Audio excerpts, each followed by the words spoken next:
ऐसे संगठनों को बैन होना चाहिए, क्योंकि ये उन्माद जो फैलाने वाले लोग हैं इनके खिलाफ कड़ी से कार्रवाई हो। और मैं इंतजार कर रहा हूं गृह मंत्री जी का कि आखिर निष्पक्ष जांच कैसे होता है। स्ट्रीम मीडिया में जाके आप देखिए, देश के पत्रकार आतंकवादी से भी बड़ा कार्य कर रहे हैं, ऐसा दिखाया जाएगा। डीएनए में जाके देखिए, अंजनाओं मैं जहांगीरपुरी पहुंच चुकी हूं। तो इस देश में क्या करना चाहते हैं आप? देश को तोड़ना चाहते हैं। आप देखे होंगे बड़े बड़े चैनलों पे वो जाके दिखा रहे हैं कि ये पत्थरबाजी, इधर से पत्थर आया, उधर से पत्थर आया। आखिर प्रशासन का क्या काम है?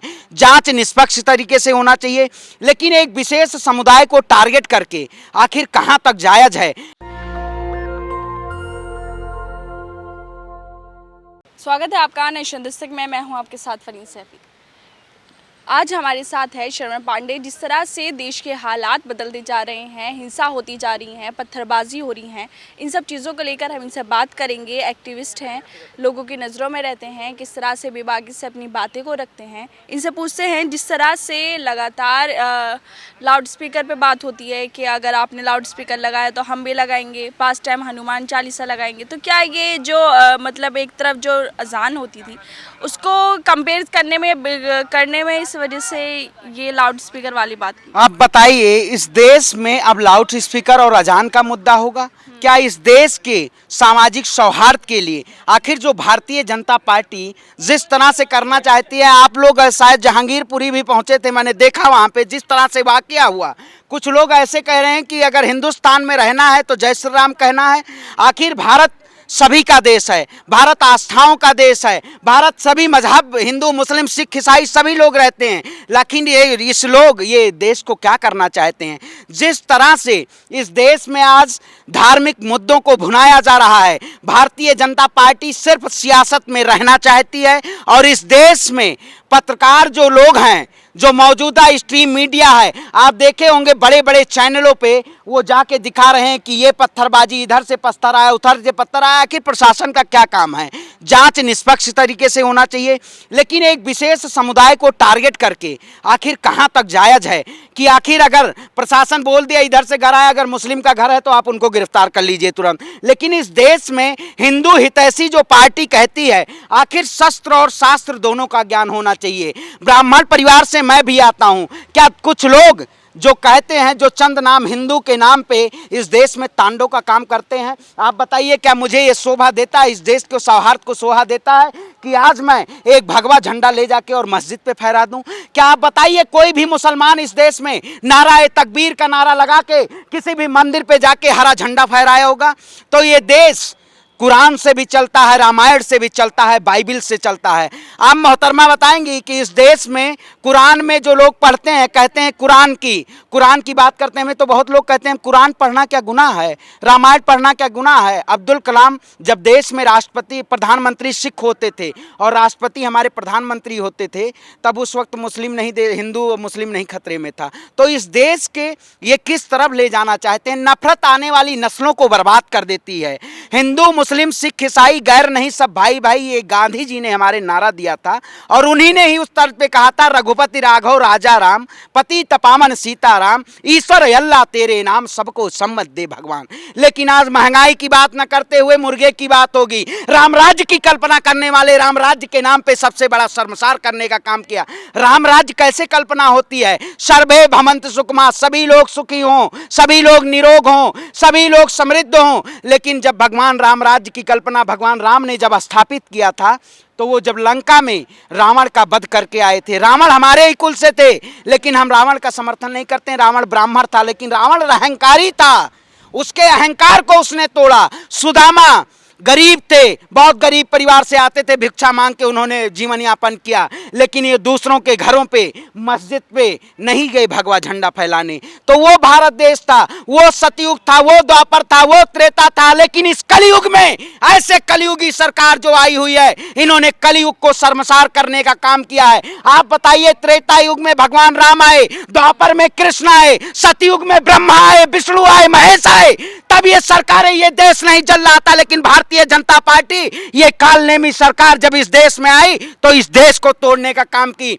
तो ये धार्मिक उन्माद फैलाने वाले लोग हैं, ऐसे धर्म के नाम पे जो तोड़ेंगे उनको हम एकजुट होने का काम करेंगे। मैं युवाओं से कहता हूं, अगर आप कहते हैं कि हिंदू खतरे में है, अरे आप बहुसंख्यक है भाई, इस देश का मुसलमान नहीं खतरे में है। वो नहीं कह रहा है, चिल्ला रहा है कि मैं खतरे में मंदिर पे हरा झंडा फहरा दूंगा। अरे हिंदू कैसे खतरे में हो सकता है? हिंदुओं में खतरे में नहीं है, जो धर्म पे, राजनीतिक धर्म पे जो पार्टियां सियासत कर रही हैं वो खतरे में आने वाली हैं, क्योंकि इस देश का अर्थव्यवस्था पूरा डामाडोल हो चुका है और डंका बज रहा है। मोदी जी का डंका बज रहा है, गरीबी में डंका बज रहा है, भुखमरी में डंका बज रहा है, बेरोजगारी में डंका बज रहा है, महंगाई में डंका बज रहा है, धर्मनिरपेक्ष में डंका बज रहा है, धर्म को तोड़ने में डंका बज रहा है। तो मोदी जी इस देश को डंका बजाने में लगे हैं। इन्होंने लंका के नाम पे डंका देश का बजा दिया और अर्थव्यवस्था चरमराई है। इसीलिए हम आवाज उठाते हैं कि उठो जवानों, आगे आओ, अब न करो कोई चिंता, देश को बचाना है तो मोदी जैसे लोगों के लिए आवाज को बुलंद करना होगा। हम आजाद भगत सिंह के वंशज हैं, अशफाक उल्लाह खान के वंशज हैं, लेकिन वो लोग हमें हिंदू मुसलमान के नाम पे बांटना चाहते हैं, तोड़ना चाहते हैं, तो इनकी साजिश नहीं चलेगी। हम लड़ाई को लड़ेंगे और इस सरकार से पुरजोर सवाल पूछेंगे, क्योंकि ये सरकार सीधे तौर पे तानाशाही आ चुकी है। इस देश में डेमोक्रेटिक कंट्री है ये भारत, ये कोई तानाशाहियों का देश नहीं है जो आप जब मर्जी जो कहेंगे, जिसके घर पे बुलडोजर चल जाएगा। न्यायपालिका भी होती है, तो न्यायपालिका को और सुप्रीम कोर्ट को जगने की जरूरत है। जो लोग कुंभकर्ण की नींद सोए हुए उनको जागने की जरूरत है। अच्छा, आपने राम की बात की, तो ये लोग बोल रहे हैं राम राज्य हम लोग लेकर आ गए। जो लोगों के अंदर से राम निकल चुके थे उनको गली गली जाके नारे लगाते हैं ताकि लोगों के अंदर वो दोबारा जीवित हो सके। अब आप बताइए, राम राज्य जो राज ठाकरे जी और रीति रितम्भरा जी जो कहती हैं 4 बच्चे पैदा करिए, 2 आरएसएस में दीजिए, जिन लोग अपने खुद बच्चे नहीं हैं, वो देश की जनता से कह रही हैं कि हिंदू भाई 4 बच्चे पैदा करो। धर्म गुरु जी कह रहे हैं मध्य प्रदेश में छतरपुर से कि हिंदुओं जागो।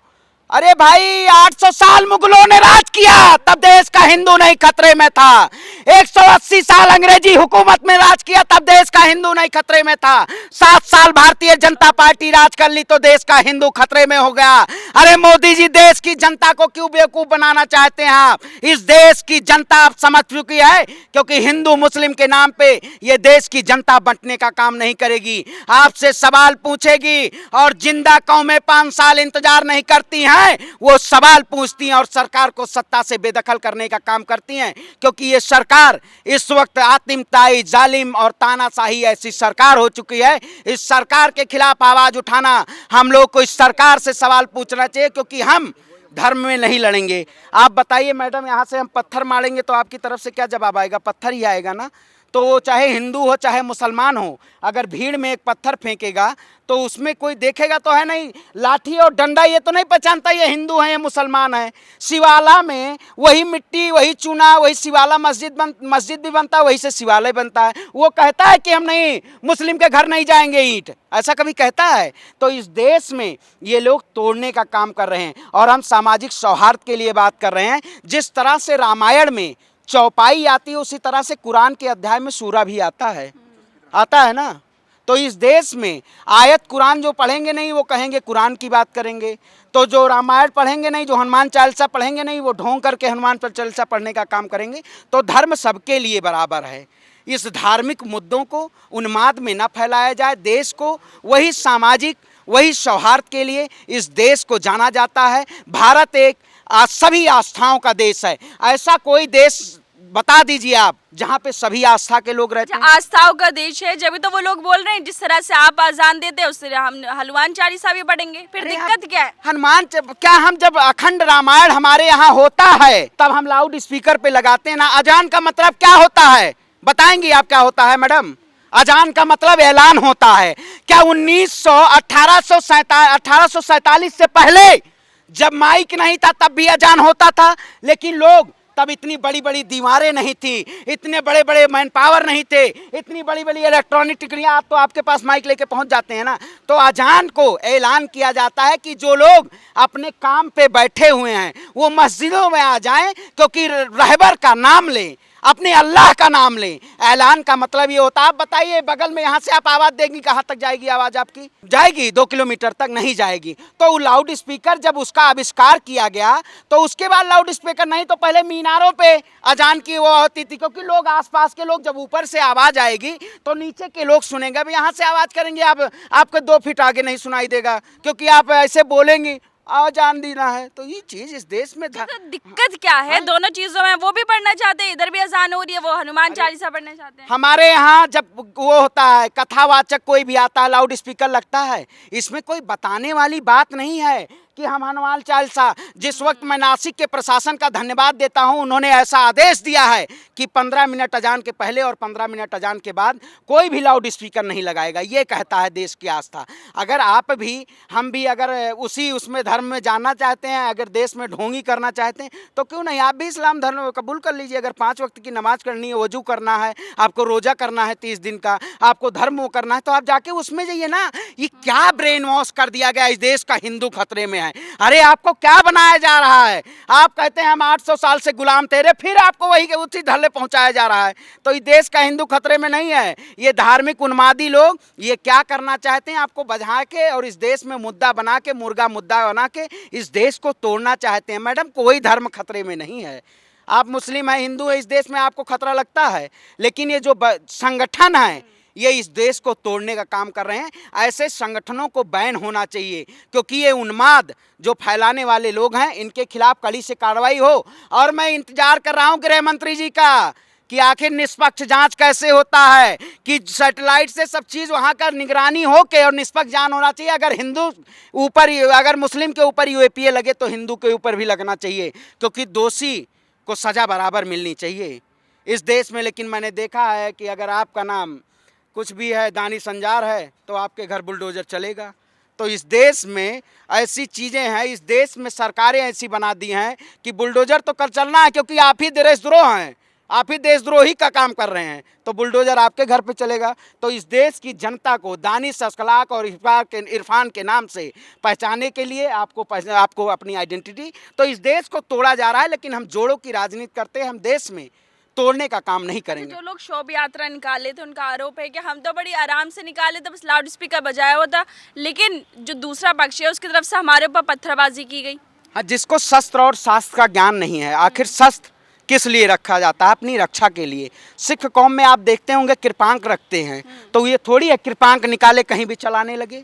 तो तलवार, आखिर शोभा यात्रा में आप डीजे बजा रहे हैं, शराब पिए हुए हैं, नाच रहे हैं, आप तांडव कर रहे हैं। क्या भगवान को मानना और भगवान के नाम पे तांडव करना, राम के नाम पे हनुमान चालीसा करना, देश में हम चल रहे हैं, माइक लगा रहे हैं, पैक चढ़ा और पी रहे हैं, क्योंकि मोदी केजरीवाल बाबा थी तो शराब नीति लाए हैं नया में, उत्तर प्रदेश में, दिल्ली में शराब नीति के नाम पे ये देश। तो ये आप समझना पड़ेगा कि शस्त्र को कैसे पढ़ना चाहिए, शास्त्र को जानना कैसे चाहिए। शस्त्र रखने का पता नहीं, पिस्टल रख लिए और ले गए, गोली अपने चल गई, तो वो तलवार अपने ऊपर ही मार रहे हैं। वो देश की जनता को गुमराह करने का काम कर रहे हैं। तो इस देश में शोभा यात्रा निकलती हैं, क्या हम प्रोटेस्ट करते हैं उसके लिए परमिशन लेते हैं? शोभा यात्रा क्योंकि सभी का देश है। अगर ये केवल हिंदू लोग होते तो हम निकालते उसमें। सभी का देश। आप जाएंगे किसी मुस्लिम कम्युनिटी में, आप वहां जाएंगे, कहेंगे जय श्री राम बोलो, जय श्री राम बोलो, जय श्री राम बोलो। हमें कोई आप कहेंगे जबरदस्ती अल्लाह अकबर बोलो तो आप बोलेंगे, लेकिन हम प्यार से कहेंगे, जय श्री राम भी बोलेंगे, अल्लाह अकबर भी बोलेंगे,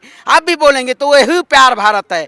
ये प्यारा, इसको नफरत से नहीं, भारत प्यार से है और प्यार से ही रहेगा। इस देश लोग नफरती लोग तोड़ना चाहेंगे, अब तोड़ने का काम नहीं होगा। अच्छा, जिस तरह आपने कहा कि देश की जनता जो गुमराह हो चुकी है, जनता का गुमराह हुआ है, वो तो सत्ता जो धारी पार्टी उसका साथ दे रही है। हम साथ तो दे रही है, कह तो रहे हैं। महंगाई के लिए आवाज़ हम लोग उठाते हैं ना, तो वो जनता अब जाग चुकी है। अब इस देश में वोट के गई, फिर भी सत्ता में दोबारा वापस देखिए, सत्ता में कहते हैं थोड़ा अहंकार, रावण का भी अहंकार टूटा था नहीं। आप जैसे देश में पत्रकारिता, चलिए सलाम करता हूं, लेकिन स्ट्रीम मीडिया में जाके आप देखिए, देश के पत्रकार आतंकवादी से भी बड़ा कार्य कर रहे हैं। ऐसा दिखाया जाएगा। डीएनए में जाके देखिए, अंजनाओं के मैं जहांगीरपुरी पहुंच चुकी हूं। तो इस देश में क्या करना चाहते हैं? आप देश को तोड़ना चाहते हैं। तो इस देश में तोड़ने की बात नहीं होगी, देश में जोड़ने की बात होगी। और भारतीय जनता पार्टी इस देश में तोड़ों की राजनीति करती है, तोड़ों की राजनीति नहीं की जाएगी।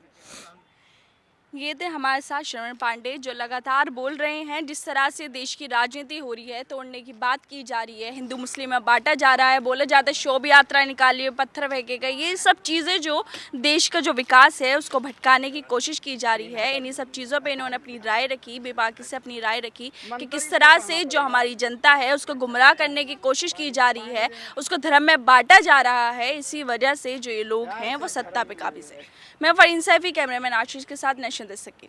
नेशनल दस्तक की आपसे गुजारिश है कि अगर इसको बचाना चाहते हैं तो नेशनल दस्तक को सब्सक्राइब करने के लिए रेड कलर के सब्सक्राइब बटन को दबाएं, फिर बेल आइकन की घंटी दबाएं। नेशनल दस्तक को बचाने के लिए बहुत जरूरी है कि हर खबर को शेयर करें, लाइक करें, कमेंट जरूर करें।